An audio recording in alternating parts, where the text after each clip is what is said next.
Novel audio Yekui 2982 dan 2983.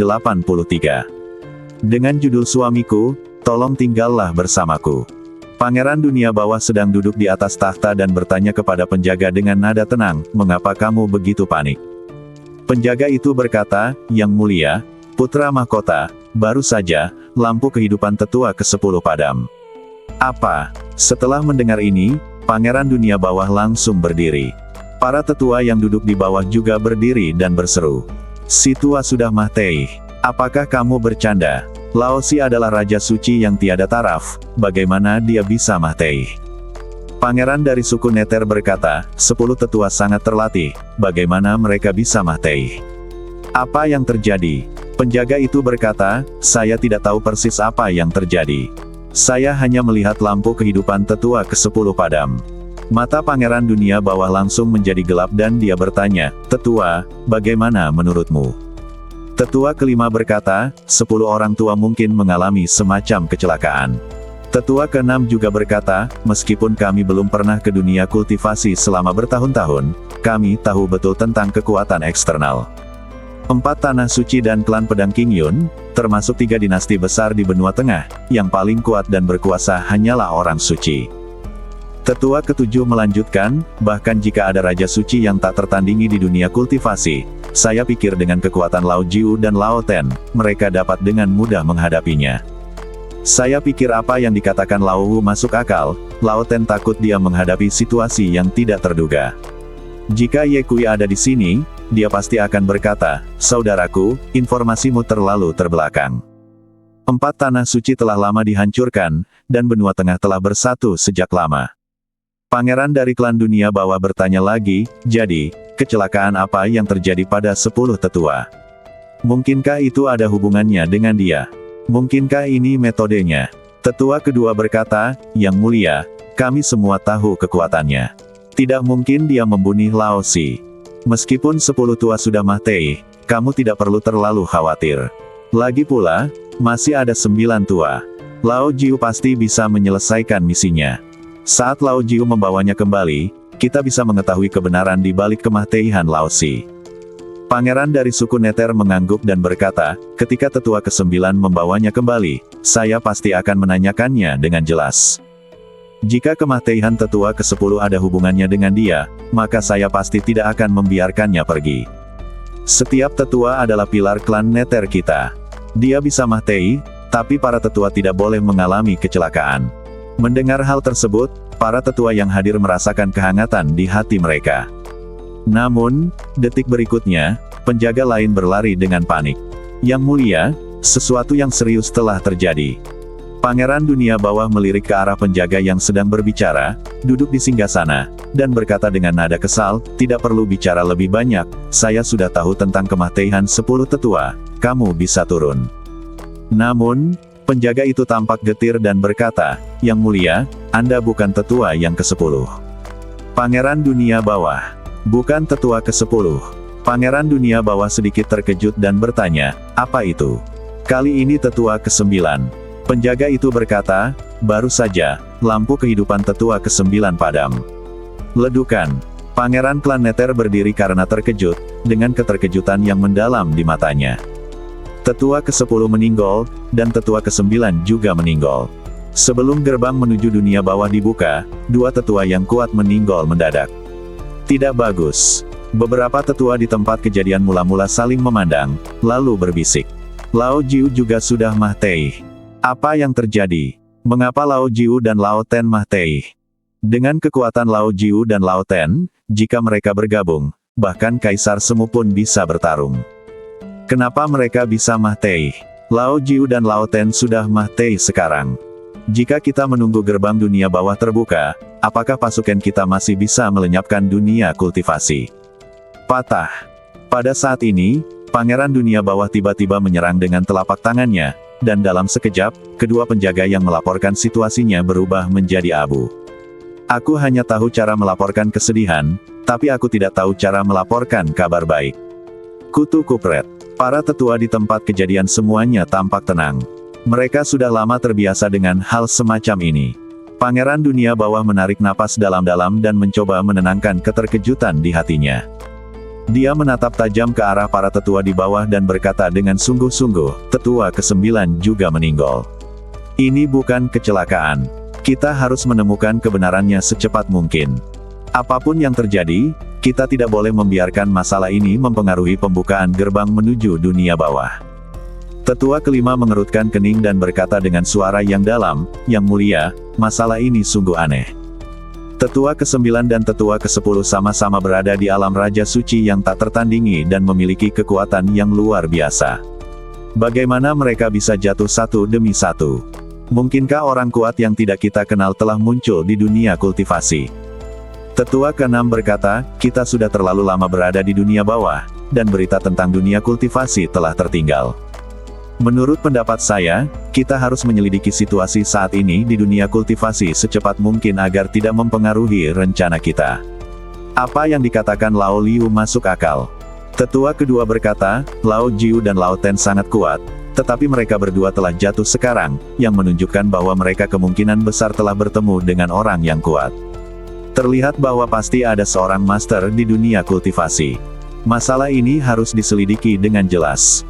Juga, kematian Lao Jiu dan Lao Ten berarti dia tidak akan kembali untuk saat ini. Jika dia tidak kembali, bagaimana pintu dunia bawah bisa dibuka?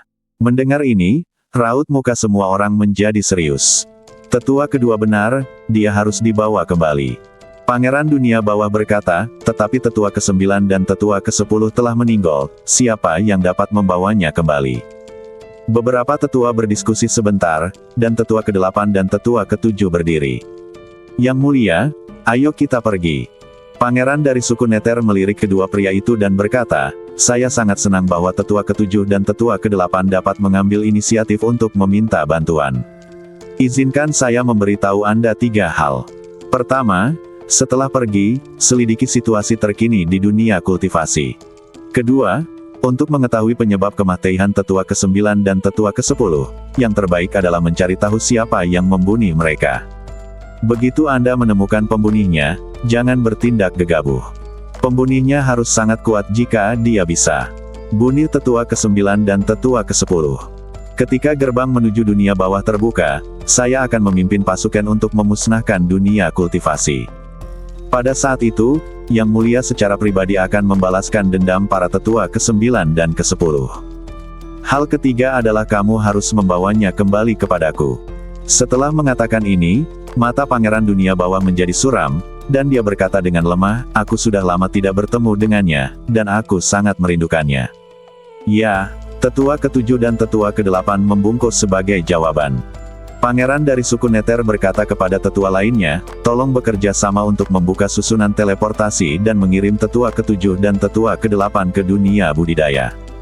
Tetua kedua berkata, jangan khawatir, Yang Mulia, kami akan mulai mengambil tindakan malam ini. Diperkirakan kami akan dapat mengirim anak ke-7 dan ke-8 besok siang. Oke.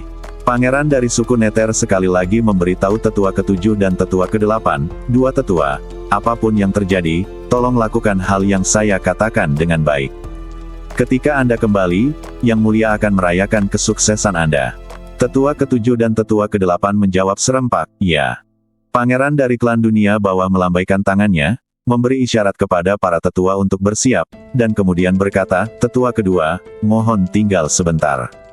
Segera, para tetua lainnya keluar, dan hanya pangeran dunia bawah dan tetua kedua yang tersisa di aula. Yang Mulia, apakah Anda punya hal lain untuk diberikan kepada saya? Tanya tetua kedua. Pangeran dunia bawah berkata, saya tidak tahu kenapa, tapi akhir-akhir ini saya merasa sedikit tidak nyaman. Tetua kedua menghiburnya dan berkata, Yang Mulia, tidak perlu khawatir. Kami, klan Neter, sangat kuat dan memiliki kepemimpinan bijak dari Anda. Mengapa kami harus takut? Mungkin akhir-akhir ini Anda sibuk dengan urusan, yang mana membuatmu gelisah. Kamu akan bisa pulih setelah istirahat sebentar. Pangeran klan Neter menggelengkan kepalanya sedikit dan melihat dalam-dalam ke ujung aula, tempat totem klan Neter kuno digantung, memancarkan cahaya redup. Tidak, kegelisahan ini tidak datang dari masalah dalam klan. Saya selalu merasa sepertinya ada semacam perubahan yang terjadi secara diam-diam di dunia kultivasi, dan perubahan ini mungkin berdampak besar pada kami, klan Nether. Ketika tetua kedua mendengar ini, raut mukanya menjadi serius. Apa yang dikatakan Yang Mulia Pangeran benar sekali. Segala sesuatu di dunia sedang berubah. Meskipun kita berada di dunia bawah, kita tidak dapat mengabaikan perubahan di dunia budidaya. Pangeran klan Nether berkata, klan Nether telah tinggal di sini selama bertahun-tahun dan tidak memiliki cukup informasi tentang dunia luar. Jika tidak, tetua ke-9 dan tetua ke-10 tidak akan mati. Tetua kedua berkata dengan cepat, Yang Mulia, Anda tidak perlu menyalahkan diri sendiri. Kami, 10 tetua, dilahirkan sebagai anggota klan Nether dan mati sebagai hantu klan Nether.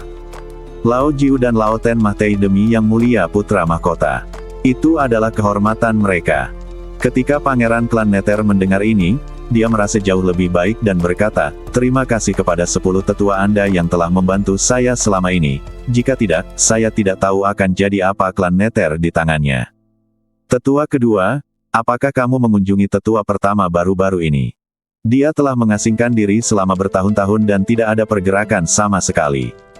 Apakah ada masalah? Tetua kedua berkata dengan lega, Yang Mulia, tidak perlu khawatir. Saat tetua pertama mengambil langkah itu, dia akan keluar dari pengasingannya sendiri. Harapan muncul di mata Pangeran Dunia Bawah, dan dia berkata, selama tetua agung mengambil langkah itu, ada harapan besar bahwa ayahku akan dibangkitkan. Setelah ayahku dibangkitkan, tidak ada yang bisa menghentikan pasukan Hades kita. Saat itu, dunia kultivasi akan menjadi milik kita. Mata Pangeran Dunia Bawah bersinar dengan api ambisi, seolah-olah seluruh dunia budidaya sudah berada di bawah kendalinya. Ngomong-ngomong, tetua kedua, ada satu hal lagi yang ingin kutanyakan padamu. Pangeran dari suku Hades berkata, saya ingat Anda mengatakan sebelumnya bahwa sepertinya ada semacam jam langit dan bumi. Ketika muncul, itu akan memberi peringkat pada daftar orang-orang yang berkuasa. Mengapa saya belum melihat langit dan bumi jam? Tetua kedua langsung mengerti bahwa Pangeran Dunia Bawah ingin melihat di mana peringkatnya pada jam langit dan bumi. Tetua kedua menjawab, Yang Mulia tidak mengetahui sesuatu. Jam langit dan bumi hanya muncul setiap 10.000 tahun sekali. Ini belum waktunya. Selanjutnya, berdasarkan pengalaman masa lalu, jam langit dan bumi hanya menempati 2 daftar, yaitu daftar naga tersembunyi dan daftar naga meningkat. Peringkat naga tersembunyi memberi peringkat pada para master di bawah alam suci, sedangkan peringkat Senglong memberi peringkat pada para master di bawah Raja Suci yang tiada taraf. Dengan kekuatan Anda saat ini, Yang Mulia, bahkan jika jam langit dan bumi muncul, Anda tidak akan memiliki peluang untuk masuk dalam daftar karena Anda terlalu kuat. Pangeran Dunia Bawah tiba-tiba menyadarinya dan berkata sambil tersenyum, jadi begitu. Sepertinya tidak ada yang aneh dengan jam langit dan bumi. Mereka tidak mengetahui bahwa jam langit dan bumi telah lama muncul di dunia budidaya, namun klan Nether memiliki letak geografis yang khusus dan terisolasi dari dunia luar, sehingga mereka tidak mengetahui situasinya sama sekali. Jika mereka tahu tentang peringkat jam langit dan bumi, mereka mungkin tidak akan bertindak sembarangan. Apakah ada hal lain, Yang Mulia? Tetua kedua berkata, jika tidak terjadi apa-apa, maka saya akan bersiap untuk mengaktifkan susunan teleportasi. Silakan. Pangeran dari klan Dunia Bawah melambaikan tangannya. Tetua kedua membungkuk dan membungkuk, lalu berbalik dan pergi. Namun, dia baru mengambil 2 langkah ketika suara Pangeran Dunia Bawah terdengar lagi. Tunggu sebentar. Pangeran suku Nether berkata, tetua kedua, tolong beritahu tetua ke-7 dan tetua ke-8. Jika mereka keluar dengan lancar kali ini, mereka bisa mendapatkan nutrisi sebanyak mungkin.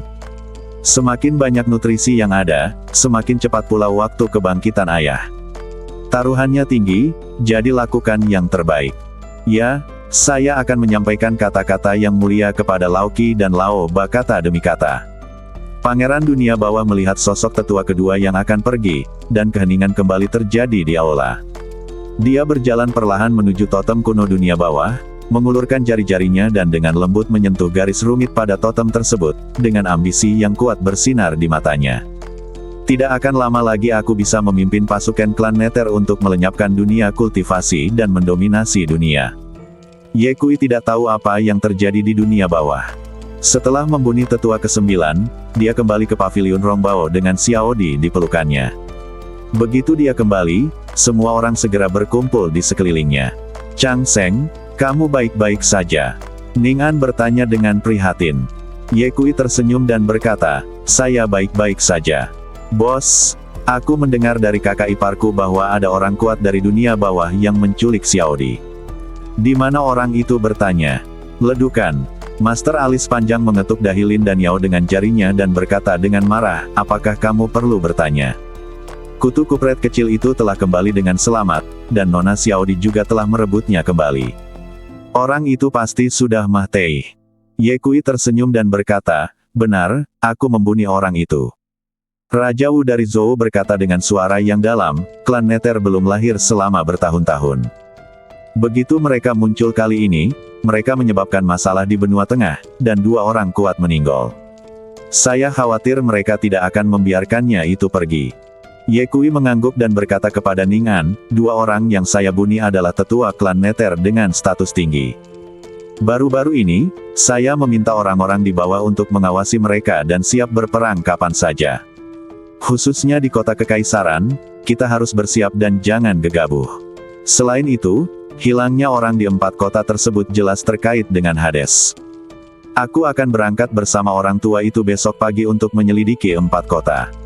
Kita mungkin bisa menemukan beberapa petunjuk tentang klan Nether. Oke. Ning An mengangguk ringan. Oke, kalian kembali dan istirahat dulu. Masih ada beberapa hal yang harus aku selesaikan. Ning An melirik Ye Kui dan berkata melalui transmisi suara, aku akan menunggumu malam ini. Begitu mereka pergi, Ye Kui segera meminta Tuan Changmei dan yang lainnya untuk beristirahat. Kemudian dia membawa Xiao Di ke lantai atas paviliun Rongbao, menempatkan Xiao Di di sebuah ruangan, dan mengirim 2 pelayan untuk menjaganya. Lalu, dia datang ke kamar Nangong Xiao Xiao. Tuan Paviliun, mengapa orang-orang dari klan Nether tiba-tiba menyerang paviliun Rongbao kami? Nangong Xiao Xiao bertanya dengan bingung, kami tidak memprovokasi klan Nether. Ye Kui berkata, jika tebakanku benar, mereka datang untuk Xiao Di. Nangong Xiao Xiao terkejut. Saya khawatir identitas Xiao Di tidak sederhana. Saudari Xiao Xiao, Anda harus menjaganya dengan baik. Selain itu, semua orang di paviliun Rongbao harus sangat waspada akhir-akhir ini untuk mencegah orang-orang dari klan Nether datang lagi. Dan bersiap, pergi cari Ning An. Tanpa diduga, begitu dia berbalik, Nangong Xiao Xiao memeluknya dari belakang. Suamiku, tolong tinggallah bersamaku. Bersambung.